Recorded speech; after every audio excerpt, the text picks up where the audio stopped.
গ্রামের খুব সাধারণ মেয়ে রিমি। তাকে দেখতে ভারী সুন্দর, তাই তার রূপের প্রশংসা সবাই করত।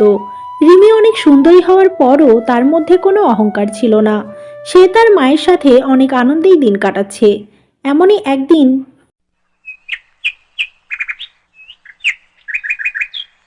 মা, আমি একটু সুমিদের বাড়িতে যাচ্ছি।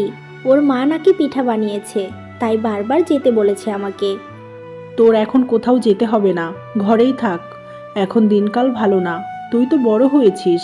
এভাবে বাইরে বাইরে ঘুরে বেড়ালে মানুষ কি ভালো বলবে বল?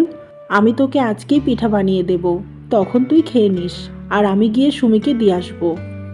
মা, আমার কি পিঠা খাওয়াই বড় হলো নাকি? সুমিদের বাড়িতে যাব, একটু গল্প করব, এটাই তো আনন্দ, তাই না?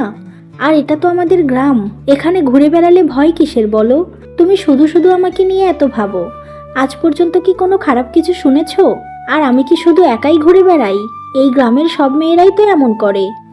তুই কেন বুঝিস না? অন্য মেয়েদের মতো তুই না। তোকে একা হাতে মানুষ করেছি।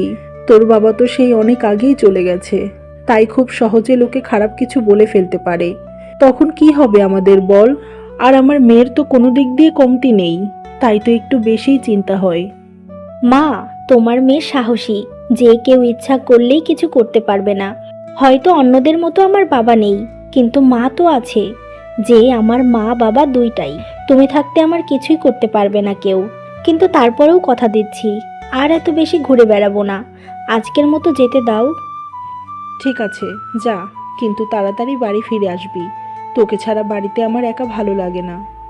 এরপর রিমি তার মায়ের অনুমতি নিয়ে সুমিদের বাড়িতে যায়।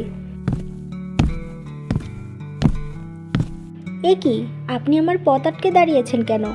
এভাবে একটা মেয়ের সামনে দাঁড়াতে আপনার লজ্জা করছে না? লজ্জা কেন করবে শুনি? আমি কি কোনো খারাপ উদ্দেশ্য নিয়ে দাঁড়িয়েছি নাকি? তোমাকে কিছু কথা বলতে চাই, আর আজকে সেটা তোমাকে শুনতে হবে। না না, আমি আপনার কোনো কথা শুনতে পারবো না। দয়া করে আপনি আমার রাস্তা ছাড়েন। এভাবে কেউ দেখলে আমাকে খারাপ ভাববে। খারাপ কি শুধু তোমাকেই ভাববে? আমাকে খারাপ ভাববে না? আর একটা কথা কি বলো তো, কিছু কিছু বিষয়ে অনেক সাহসের প্রয়োজন হয়, না হলে মনের কথা সারা জীবন মনেই থাকে, প্রকাশ করার ক্ষমতা হয় না।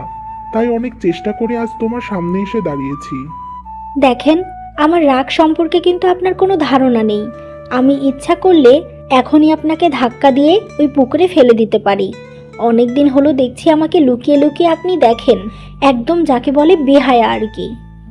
আমি তো বেহায়া না গো, আমার মনটা বেহায়া, তোমাকে না দেখে থাকতে পারে না।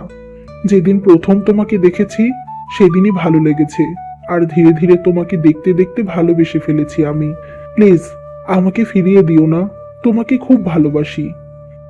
ও, এই ব্যাপার। শোনেন, আপনার টাইম পাস করার যদি এতই ইচ্ছা থাকে, তাহলে ওই রহিমার সাথে এসব নাটক করেন, আমার সাথে না। আমার জীবনে এসব ভালোবাসা আসবে না। আমার মা যার সাথে বিয়ে দেবে তাকেই আমি ভালোবাসবো। এই বলে রিমি সেখান থেকে চলে যায়।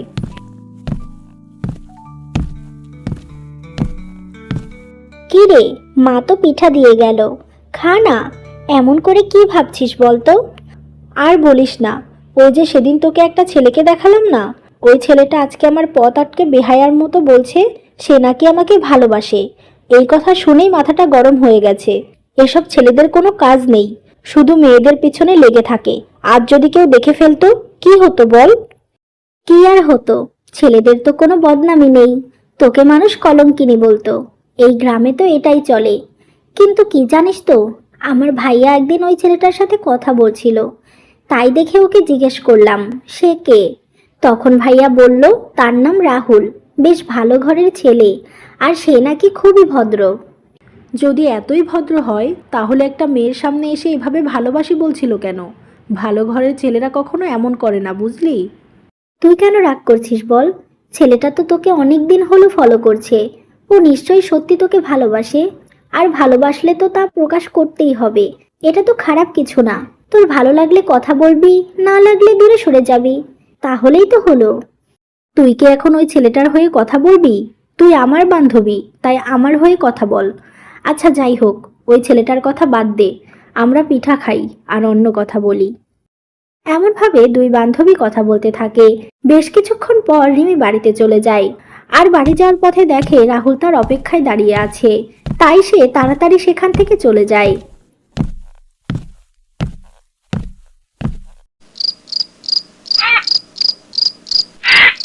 ছেলেটা আমার পিছু কেন ছাড়ছে না? এমন করলে তো লোকে আমাকে খারাপ বলবে। মা এমনিতেই আমাকে নিয়ে অনেক চিন্তা করে, আবার এসব শুনলে তো আরো ভেঙে পড়বে। আমি যদি ওই ছেলেটাকে বুঝিয়ে বলি, ও কি আমার কথা শুনবে? একবার চেষ্টা করে দেখব, যদি শোনে তাহলে খুব ভালো হবে। আপনার সাথে আমার কিছু কথা আছে, আশা করি আমার কথাটা রাখবেন। হ্যাঁ, বলো না। আজ তুমি নিজে আমার সাথে কথা বলতে এসেছো, নিশ্চয়ই গুরুত্বপূর্ণ কথা বলবে। তোমার কথা শুনতে আমার খুব ভালো লাগবে।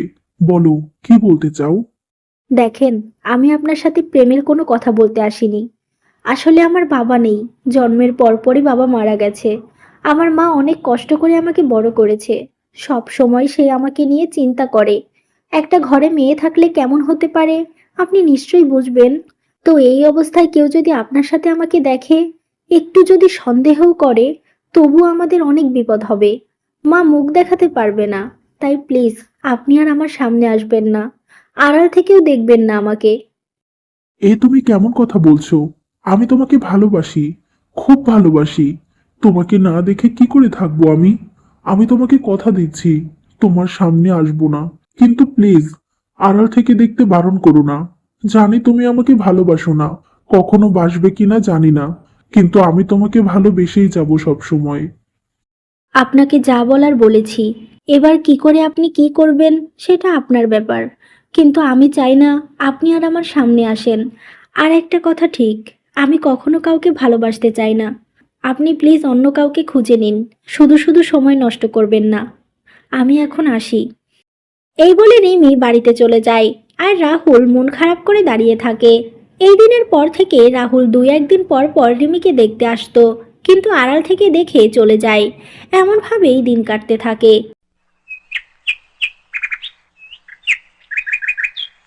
একটু শুনবেন? আপনার সাথে কিছু কথা ছিল। আপনি তো রিমির বান্ধবী, তাই না? হ্যাঁ ভাইয়া, আমি রিমির বান্ধবী। কি কথা বলতে চান আপনি? বলেন। আপনি হয়তো সবকিছুই জানেন। রিমি নিশ্চয়ই সব বলেছে। আমি তো রিমির সামনে যেতে পারছি না, তাই বলছি, শেষবারের মতো একটু রিমিকে বলবেন আমার সাথে যেন একটু দেখা করে। ওকে কিছু কথা বলতে চাই আমি। ঠিক আছে, আমি বলবো। সত্যি, আপনাকে দেখে মনে হয় যে সত্যি আপনি রিমিকে খুব ভালোবাসেন। আমি তো রিমির সাথে থাকি, ও হয়তো আপনাকে একটু একটু পছন্দ করে, কিন্তু ওর মার কথা ভেবে কিছু বলতে পারছে না। বুঝতেই তো পারছেন এই গ্রামের মানুষ কেমন হয়। আপনি কি সত্যি বলছেন ও আমাকে একটু হলেও পছন্দ করে? তাহলে ওকে আমার সাথে দেখা করতে বলেন প্লিজ। আমি ওর সাথে কথা বলতে চাই, জানতে চাই আমাকে ও ভালোবাসে কিনা। আচ্ছা, আমি এবার যাই, ওকে বলবো আপনার সাথে দেখা করতে। আর শোনেন ভাইয়া, আমিও চাই আপনাদের ভালোবাসা হোক। রিমিও খুব ভালো মেয়ে, আমার বান্ধবী বলে বলছি না, ও আসলেই ভালো। আর আপনাকে ওর সাথে ভালো মানাবে। এখন আসি কেমন? এই বলে সুমি বাড়ি চলে যায়। পরের দিন বিকেলবেলা রিমি সবার আড়ালে একটা জায়গায় রাহুলের সাথে দেখা করে। আপনি কেন আবার আমার সাথে দেখা করতে চেয়েছেন বলেন তো? কি বলতে চান আপনি? আপনাকে তো বলেছি আমার কাছে সময় নষ্ট না করে নিজের জীবন অন্যভাবে শুরু করুন। আমি আপনাকে ভালোবাসতে পারবো না। কেন ভালোবাসতে পারবে না? আমার মধ্যে কি কমতি আছে? তুমি কি চাও? কেমন ছেলে চাও? ভালোবাসা তো কোনো অপরাধ নয়, তাহলে কেন তোমার এত অজুহাত? তুমি কি আমাকে একটু ভালোবাসতে পারোনি? তোমার মনে কি আমি একটু জায়গা পাবো না? কেন আমাকে এত কষ্ট দিচ্ছ? প্লিজ, আমাকে এভাবে ফিরিয়ে দিও না। আমি কথা দিচ্ছি তোমাকে ডিস্টার্ব করব না। শুধু আমাকে একটু ভালোবাসো, সময় হলে তোমাকে আমি বিয়ে করব। এভাবেই রাহুল রিমিকে নানা রকম ভাবে বোঝাতে থাকে, আর রিমি তাকে বলে সেও রাহুলকে ভালোবাসে। এভাবেই রিমি আর রাহুলের ভালোবাসা শুরু হয়। আর এরপর থেকে তারা মাঝে মাঝে দেখা করত, গল্প করত। এমনভাবেই দিন কাটতে থাকে।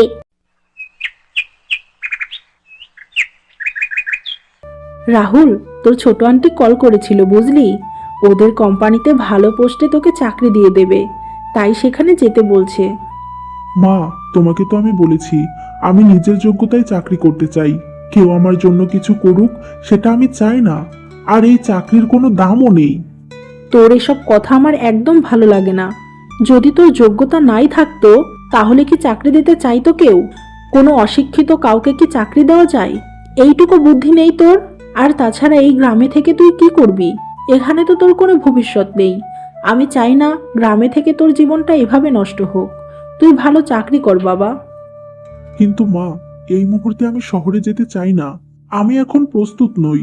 কয়েক মাস যাক, তারপর ভাববো। কেন? শুধু শুধু এত সময় নষ্ট কেন করবি? তুই যদি এখনই যেতে না চাস তাহলে কিছুদিন পরে যা, সমস্যা নেই তো। আর তাছাড়া এত দেরি করে গেলে তো আর চাকরি পাবি না। ঠিক আছে, তুমি এখন যাও, আমি ভেবে দেখি কি করব। তারপর না হয় তুমি আন্টিকে জানিয়ে দিও। এই কথা শুনে আর কিছু না বলে মিনা বেগম চলে যায়। এখন আমি কি করব? রিমিকে রেখে এভাবে শহরে চলে যাব? ওর সাথে কত সুন্দর সময় কাটাচ্ছি। আর এই মুহূর্তে তো আমি বিয়ের কথা মাকে বলতে পারবো না, কারণ আমি এখনো বেকার। তাই আমাকে নিজের পায়ে দাঁড়াতে হবে। আমি কালকে রিমিকে গিয়ে সমস্ত কথা বলবো, দেখি ও কি বলে। পরের দিন সকালবেলা রাহুল রিমিকে গিয়ে সমস্ত কথা বলে। তুমি শহরে যাবে যাও, কিন্তু আমার মাকে আমি কি বলবো? সে তো আমাকে বিয়ে দিতে চায়, তাই সে ছেলে দেখা শুরু করেছে। আমি তো তাকে আটকাতে পারবো না। কি করব আমি? রিমি, আমি তো এখনই আমার মাকে তোমার কথা কিছু বলতে পারছি না। আমি কোনো চাকরি করি না, একদম বেকার। এই অবস্থায় বিয়ের কথা কি করে বলবো বলো? আচ্ছা, আমি কি তোমার মায়ের সাথে কথা বলবো? ঠিক আছে, তুমি একবার মাকে বলে দেখো। জানি মা এসব শুনে কষ্ট পাবে, কিন্তু যেহেতু তোমাকে ভালোবাসি তাই এটা তো সহ্য করতেই হবে। আমিও তোমাকে কোনোভাবেই হারাতে চাই না। এরপর রিমি রাহুলকে তার বাড়িতে নিয়ে যায়।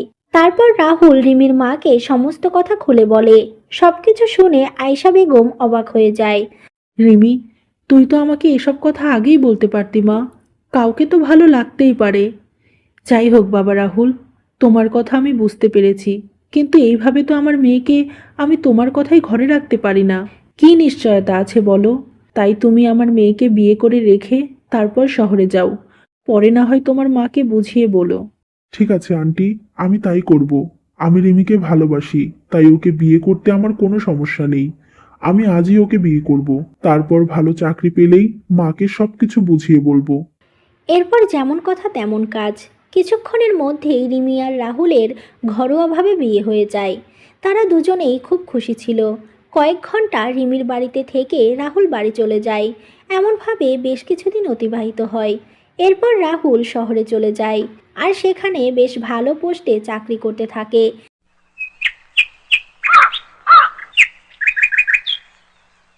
হাই রাহুল, কেমন আছো? তুমি কালকে অফিসে এলে না কেন? কোনো কি সমস্যা হয়েছিল?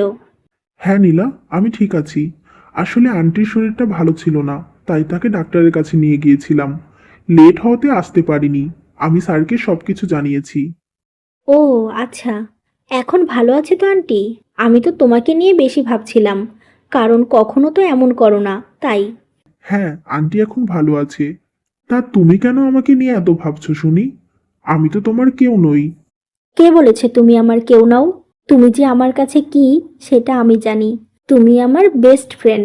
তা তুমি কি আমাকে ফ্রেন্ড বলে মনে করো না?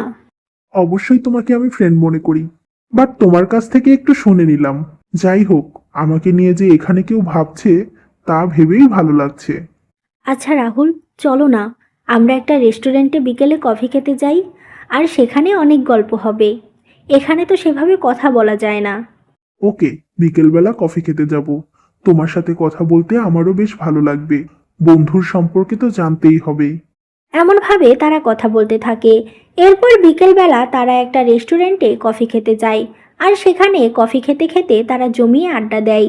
এমনভাবেই ধীরে ধীরে রাহুল নীলার প্রতি দুর্বল হয়ে যায় আর রিমিকে ভুলতে শুরু করে। এমনভাবেই দিন কাটতে থাকে। একদিন কি রে রিমিমা, তুই এত বমি করছিস কেন? তোর কি কিছু হয়েছে? চল তোকে ডাক্তারের কাছে নিয়ে যাই। বেশ কিছুদিন হলো দেখছি তুই এমন করছিস। পেট খারাপ হলো কি না কে জানে।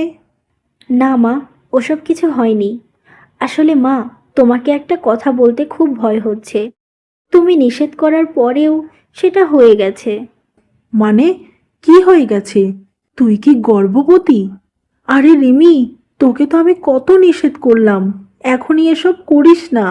তোকে এখনো রাহুল ঘরে নিয়ে যায়নি, কেউ এসব কিছুই জানে না যে তুই বিবাহিত।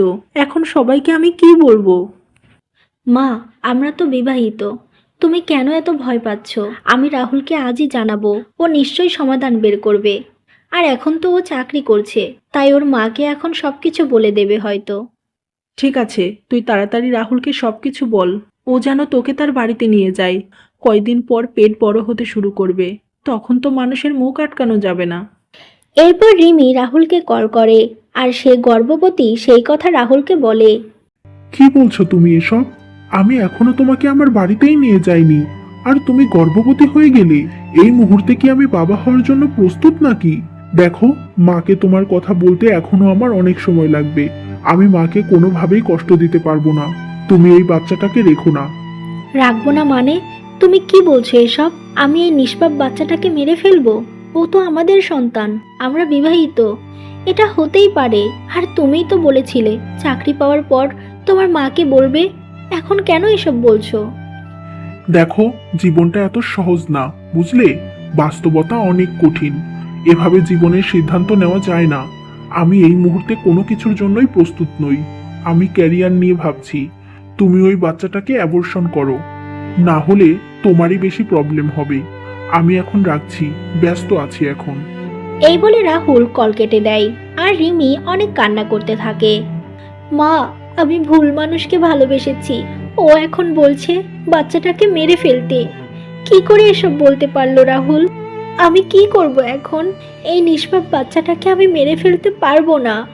তোকে অনেক করে নিষেধ করেছিলাম, ওই ছেলেটাকে এত বিশ্বাস করিস না, কিন্তু তারপরেও এত বড় ভুল করে ফেললি। কিন্তু এই বাচ্চাটাকে রাখলে তো তোকে সবাই কলঙ্কিনী বলবে, হয়তো এই গ্রামে আর আমাদের থাকাই হবে না। যাই হয়ে যাক মা, আমি এই বাচ্চাটাকে মারতে পারবো না। রাহুল বেঈমান হতে পারে, ওর ভালোবাসা মিথ্যা হতে পারে, কিন্তু আমার ভালোবাসা সত্যি ছিল। আমার সন্তানকে আমি এই পৃথিবীতে আনবো, তাতে যদি আমার কলঙ্কিনী হতে হয় সেটাও হব। তুই যখন সিদ্ধান্ত নিয়েছিস, মা হয়ে আমি তোর পাশে থাকবো। কিন্তু মা, তুই আর ঘরের বাইরে বের হোস না। বাচ্চা হওয়া পর্যন্ত ঘরের মধ্যেই থাক।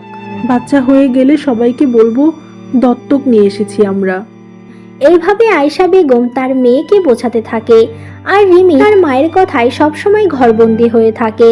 কিন্তু কিছুদিনের মধ্যেই এই খবর গ্রামে ছড়িয়ে যায়, আর রিমিকে নিয়ে সবাই খারাপ কথা বলতে থাকে। ওই রিমিকে কত ভালো মেয়ে মনে করেছিলাম, সবাই তার প্রশংসা করত। কিন্তু আজ শুনছি সে নাকি গর্ভবতী। বিয়ে না হতেই কার সন্তান পেটে নিল ওই মেয়ে? ছি ছি ছি, এমন ঘটনা আগে কখনো এই গ্রামে ঘটেনি। ঠিক বলেছ, ওই মেয়ে তো কলঙ্কিনী, ওকে এই গ্রাম থেকে বের করে দেওয়া উচিত। ওই নষ্ট মেয়েকে দেখে তো অন্য মেয়েরা খারাপ হবে। এমনভাবে রিমিকে নিয়ে সবাই খারাপ কথা বলতে থাকে। অন্যদিকে রাহুল রিমির আর কোনো খোঁজ খবর নেয় না। সে রিমিকে ভুলে গিয়ে শহরের সুন্দরী মেয়ে নীলাকে বিয়ে করে, আর তাকে নিয়ে সুখে সংসার করতে থাকে। বেশ কয়েক মাস সংসার করার পর নীলা অন্য একটা ছেলের সাথে পালিয়ে যায়। ছি, কি ধরনের মেয়েকে আমি বিয়ে করেছিলাম! এই মেয়ের জন্য আমি আমার সত্যিকারের ভালোবাসার মানুষকে ভুল বুঝেছি। ওর সাথে আর আমার সন্তানের সাথে বেইমানি করেছি। এটা করা আমার উচিত হয়নি। কারো ক্ষতি করে কেউ ভালো থাকতে পারে না। না জানি রিমি এখন কেমন আছে। আমি কি করে এখন রিমির সাথে যোগাযোগ করব? ও কি আমাকে ক্ষমা করবে? এইভাবে রাহুল নিজের ভুল বুঝতে পারে, আর সে অনুতপ্ত হয়। অন্যদিকে রিমি একটা কন্যা সন্তান জন্ম দেয়, আর সেই মেয়েকে জন্ম দেওয়ার সময় রিমি মারা যায়। এমন সময় সেখানে রাহুল আসে, আর রিমিকে দেখে সে অনেক ভেঙে পড়ে। একদম আমার বান্ধবীর কাছে আসবেন না, বেঈমান কোথাকার! আমার বান্ধবীকে আপনি কলঙ্কিনী বানিয়েছেন। ও তো আপনাকে ভালোবাসতে চায়নি, কত জোর করে রাজি করিয়েছেন। আর আজ আপনার জন্যই আমার বান্ধবী শেষ হয়ে গেল, এই নিষ্পাপ সন্তান মা হারা হয়ে গেল। আমি ভুল করেছি। একবার আমাকে ক্ষমা চাওয়ার সুযোগ দিলে না রিমি? এভাবে আমাকে রেখে চলে গেলে এবার আমি কি করব? এই ছেলেকে পিটিয়ে মেরে ফেলা উচিত। এমন ফুলের মতো মেয়েকে গ্রামের সবার কাছে নষ্ট বানিয়েছে। আমাদের ভুল বুঝতে বাধ্য করেছে। ওকে সবাই মারো। না, ওকে এভাবে শাস্তি দিলে হবে না। আমি ওকে পুলিশে দেব, আইন ওকে শাস্তি দেবে। আর রিমি যে কলঙ্কিনী নয় তার প্রমাণ এই মেয়েটা। ওর ডিএনএ টেস্ট করলে সব কিছু বের হবে। হ্যাঁ, আমাকে শাস্তি দাও। আমি আর এই জীবন রেখে কি করব? বেঈমানির শাস্তি তো আমার পাওয়াই উচিত। আমি সবকিছুর জন্য প্রস্তুত। তোমাকে আমার মেয়ে দিয়ে কিছু প্রমাণ করতে হবে না। আমি নিজেই পুলিশকে সবকিছু বলবো। এরপর রাহুল নিজে পুলিশের কাছে গিয়ে সমস্ত কিছু স্বীকার করে আর তার কৃতকর্মের শাস্তি দেওয়া হয়। অন্যদিকে আয়েশা বেগম নিজের মেয়েকে হারিয়ে রিমির মেয়েকে নিয়ে জীবন পার করতে থাকে।